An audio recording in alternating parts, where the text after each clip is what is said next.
믿음의 달인. 여러분 달인이라는 단어 알아요? 뭐가 달인 뭐예요?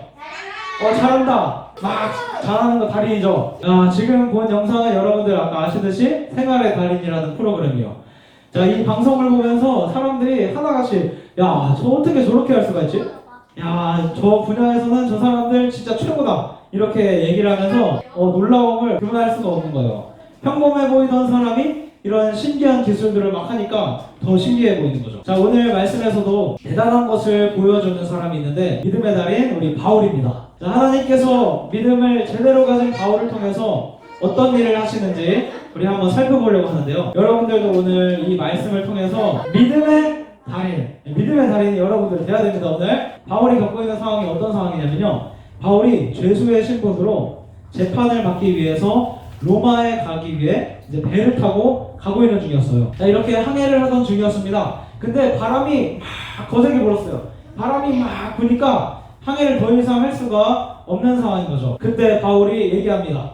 이번 항해는 너무 위험합니다. 그러니까 이 미항이라는 항구에서 우리가 머물러야 합니다. 하니까 사람들이 뭐라 그러냐면요, 아닙니다. 저기 베닉스라는 곳이 더 지내기가 좋으니까 우리 베닉스까지만 항해를 더 해가지고 편한 곳에서 겨울을 지냅시다. 이렇게 사람들이 얘기를 하는 거예요. 이렇게 아무리 바울이 얘기를 해도 백부장은 이 선장의 말을 따라서 항해를 계속 하려고 했습니다. 자, 믿음의 달인 바울이 믿는 하나님의 말씀보다 세상의 지혜를 더 믿었던 거예요. 자, 그렇게 시작된 항해가 바람을 타고 처음에는 순조롭게 잘 이어졌는데, 그래서 사람들이 생각했습니다. 그래, 여기서 더 머무는 게 아니라 항해를 더 하는 우리 생각이 옳았구나, 이렇게 생각을 했어요. 자, 하지만 세상의 지혜는 여기까지가 한계였습니다. 자, 어떤 광풍을 만나냐면 유라블로라고 하는 엄청난 광풍, 우리말로 하면 태풍이죠. 그 태풍을 막 만나게 돼요. 그래서 정말 항해를 할 수 없는 상황이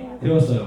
자, 그런 상황 속에서 사람들은 배를 가볍게 해서 살기 위해서 이거 보세요. 뭐 짐을 막 다 버리는 거예요. 우리 배를 가볍게 해서 배를 더 오래 띄워야 되니까 짐을 막 버리기 시작했어요. 그렇게 며칠을 더 떠 있었지만 여기가 어딘지도 모르고 방향도 알 수 없어가지고 그들은 이렇게 좌절할 수밖에 없었습니다. 그들이 할 수 있다고 믿었던 모든 방법이 다 사라진 거예요. 자, 여러분 이처럼 하나님을 인정하지 않고 내 생각을 가지고 하고 있는 것들 그렇게 해보려고 하면 어려움에 부딪히게 되었을 때 오늘 이 배에 탔던 사람들처럼 좌절할 수밖에 없는 겁니다. 이런 위기 속에서 믿음의 달인 바울이 딱 등장해요.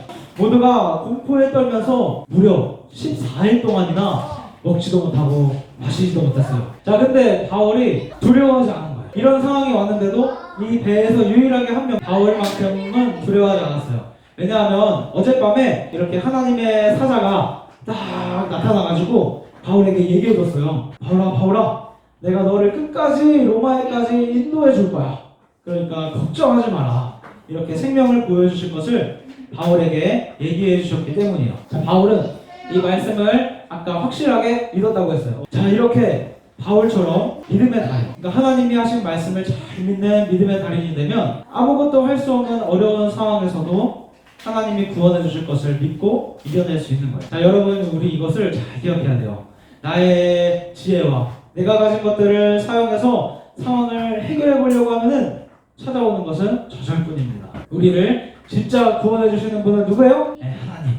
여러분을 진짜 구원해 주시는 분은 하나님밖에 없어요. 이 하나님을 믿는 것이 믿음의 달인인 거죠. 자, 여기서 우리가 한 가지 더 알아야 되는 사실이 있는데, 이 믿음 앞에서는 신분의 높고 낮음 그리고 잘남과 못남이 아무런 상관이 없다는 겁니다. 자, 지금 이렇게 사람들을 위로하고 있는 바울이 놀랍게도 지금 신분이 뭐였어요? 묶여있는 죄수였죠. 압송당하고 있는 죄수의 신분이었는데 하나님이 그 죄수의 신분인 바울을 사용하셔서 이 모든 사람들을 안심시키신 거예요. 이것뿐만 아니라 바울뿐만 아니라 또 이런 일이 또 일어났어요. 여러분 잘 알고 있는 채색 옷을 입고 아름답게 살았던 요셉도 이와 같은 일을 경험합니다. 여러분들만한 어린 나이에 근데 신형들에 의해서 노예로 팔려가게 됩니다. 그리고 이것뿐만 아니라 누명을 쓰고 감옥에 갇히게 됩니다. 자, 그런데 요셉은 그때도 하나님을 잘 믿고 있었어요. 요셉도 믿음의 달인이었던 거죠. 자, 그렇게 믿음을 잘 지키고 있었더니 하나님은 요셉을 왕 앞에 세우십니다.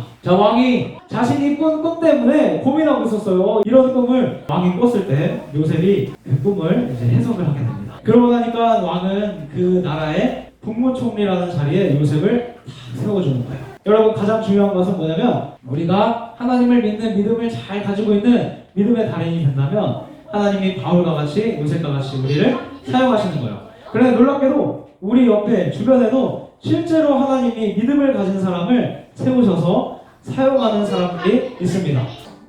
여러분들도 믿음의 달인이 된다면 이런 연예인이 꼭 아니더라도 하나님이 여러분들을 사람들 앞에서 하나님을 자랑할 수 있는 자리, 사람들 앞에서 하나님을 얘기할 수 있는 자리에 세우셔서 사용하신다는 거예요. 자, 오늘 하나님은 배에서 가장 지위가 낮은 바울을 사용해서 안심하라고 위로를 하신 거예요. 요셉도 죄수의 삶을 살고 있었지만 결국 그 땅을 다스리는 자가 되었죠. 자, 우리도 어쩌면 살아가면서 감옥에 갇혔던 요셉처럼 묶여있었던 바울과 같이 그런 시간을 보내게 될지도 모르겠어요. 그런 낮은 자리에 있어야 될지도 모르겠어요. 그때 우리가 무엇을 가져야 된다고요? 두 글자? 믿음. 그렇죠. 그 믿음을 가져야 되는 거예요. 우리 친구들은 아직 어떤 사람이 될지 모르는 상태잖아요. 학교에 다니면서 공부를 하면서 잘 준비하고 있는 상황이죠. 우리가 이 준비되어 가고 있는 상황들 속에서 가장 훈련하고 가장 연습하고 가장 공부해야 되는 게 뭐예요? 믿음. 학교 공부도 열심히 해야 되지만 여러분들이 그것보다 우선해서 공부하고 그것보다 우선해서 가져야 되는 게 그렇지, 믿음입니다. 네, 그렇게 하나님을 제대로 믿는 사람이 되어서 아름답게 쓰임받는 우리 초등부 친구들 되기를 예수님의 이름으로 축복합니다. 아멘.